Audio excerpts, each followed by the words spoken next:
Hi, everybody. We are here today for one of these conversations that we like to have, Dana and me. And today we are going to talk about listening. And the title of today's streaming is "Are you listening?" Sorry, is we had here a small technical issue. I was hearing myself both times, so now it's done. So, so today we are talking about how are you listening? Because listening, it's something that we theoretically know how to do, but do we? Do we really know how to do it? So, Dana, should you start shooting? Yeah, I'm going to start shooting not at anyone, but with the questions.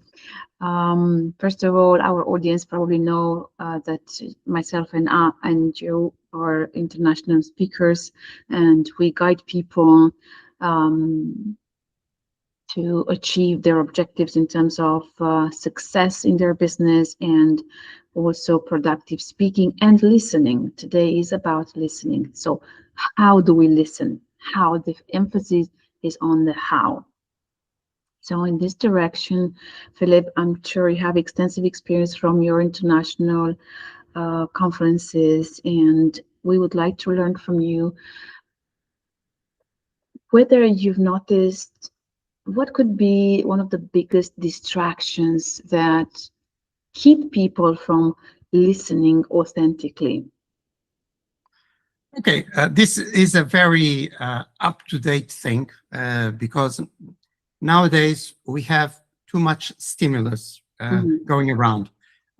We have a lot of digital tools, and by the way, Yeah. I'm this old guy with gray hair, and that doesn't mean that I'm kind of, oh, I'm against the digital. No, no, I'm really into digital. Okay, and if you check my work path, you will see that it's all about the digital, and we are here in a very digital meeting. Thing is that Mm. this is stimulus, this digital stimulus that we have the smartphone, we have the tablet, we have the computer, we have even the watch, everything that is trying to get our attention at the same time. And Fragmented. there is this wrong notion that we are multitaskers, and we are not. If we really want to listen and to listen with all our capability, we have to be focused. And to be focused, we need to be really out of all these stimulus. So we need to see, to be in the moment. And the thing is that, but we don't have the time and everything. No, give Mm. attention. If you need to give attention for 30 seconds, give attention for 30 seconds because you only have 30 seconds, but be completely focused for 30 seconds. And your life will change. You will start seeing things and understanding things that before were almost impossible. So this is what I think that is the biggest distraction. And we need to address this, especially with younger generations that have this pressure to think that, oh, they are multitaskers, they are able to do many things at the same time. No, there is no biological change in the last years. We are the same humans as many centuries ago in Mm. terms of biology, in terms of how we we work, we relate with people. And this comes to my question to you. Many times I see people that are engaging in a conversation, but Mm. in reality, it's like two monologues. So, uh, is there, are there people listening to understand, or they are just waiting to get their point? to explain what they feel about it, or to wait to respond. Because there is one thing that is important, is that we are our best topic of conversation. So are we really listening to understand, or are we just waiting to respond? What do you think? Respond. Yeah, it's funny, isn't it? Because if we could look into someone's head, brain while listening, oh boy, we could see, like in a fridge, all sorts of thoughts, questions, doubts, internal dialogue. And it would be on one side listening to what the other is saying in the background, and on the other side running on our own assumptions, dialogues, impatience to listen, well, rather to answer, thinking that if we listen to half of the question of the other person in the dialogue, we understood what they mean. But really, we should be just waiting till the end of the person's phrase to actually answer, because otherwise we function on assumptions. And as obviously Stephen Covey says, most people do not listen with the intent to understand, but they listen with the intent to reply.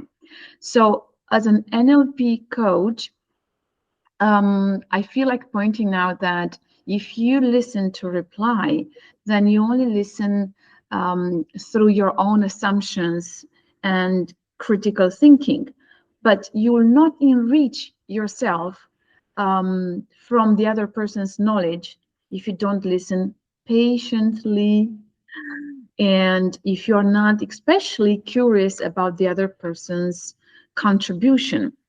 So to sum it up, yes, most people, and I find myself being in that trap sometimes, I confess, they listen to reply. They're so anxious. I'm going to tell you my opinion. I'm going to impress you with. This is my moment to shine. This Basically. is it. Yeah, like there is no competition. Just be curious about the other person's contribution in your dialogue. Yeah, so do not rush. There is no rush, because it's a loss, isn't it?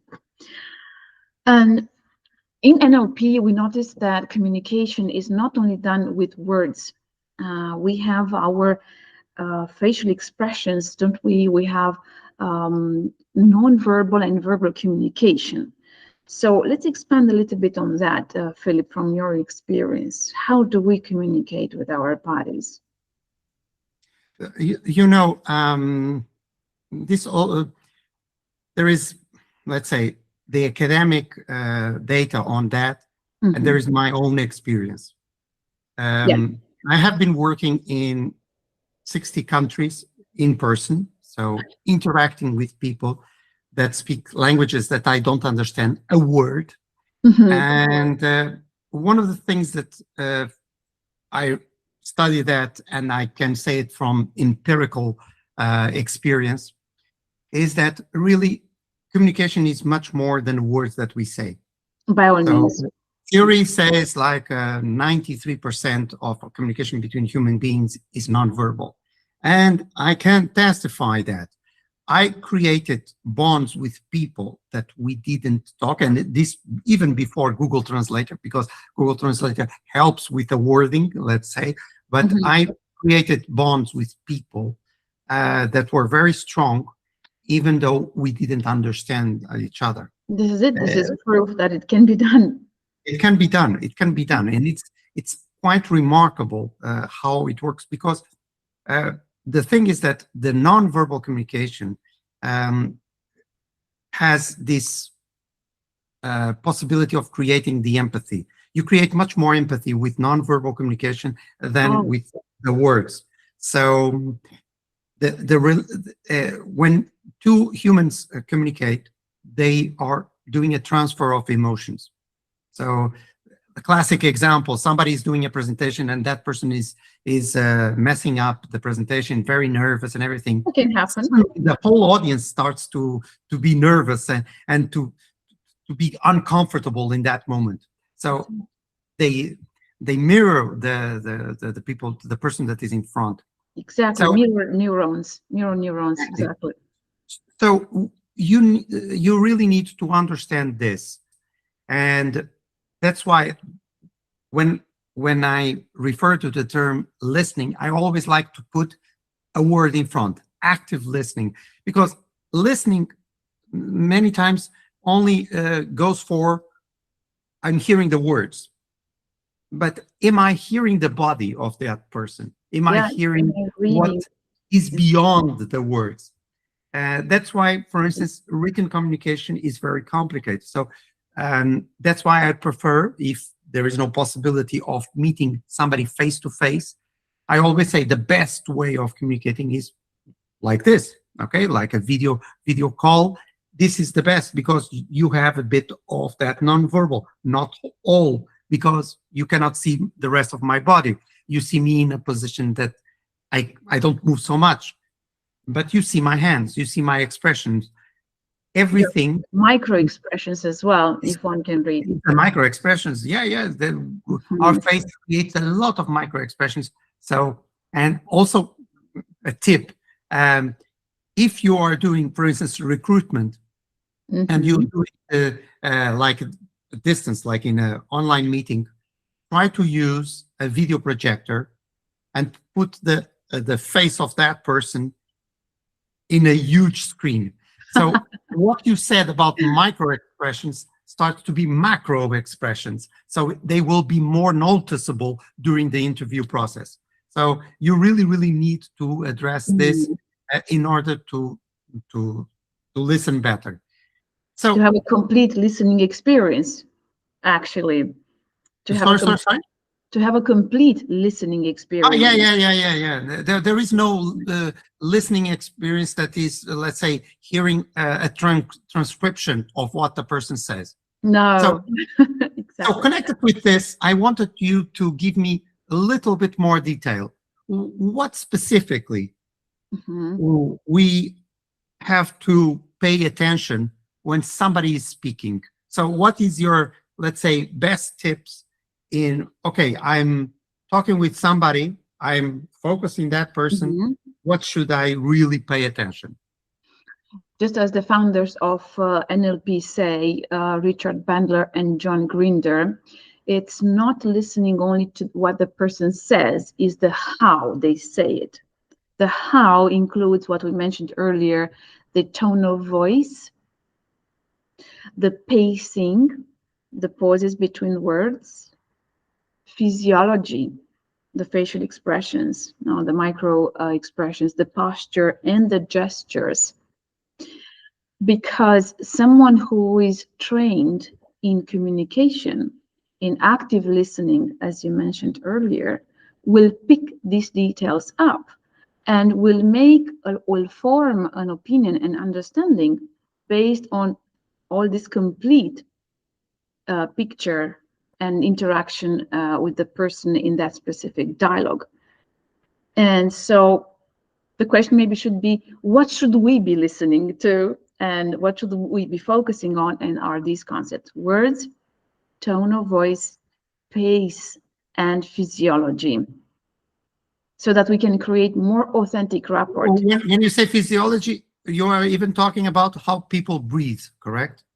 By all means, because you as a fine listener and observer can notice if the breathing is shallow or if it has a natural pace.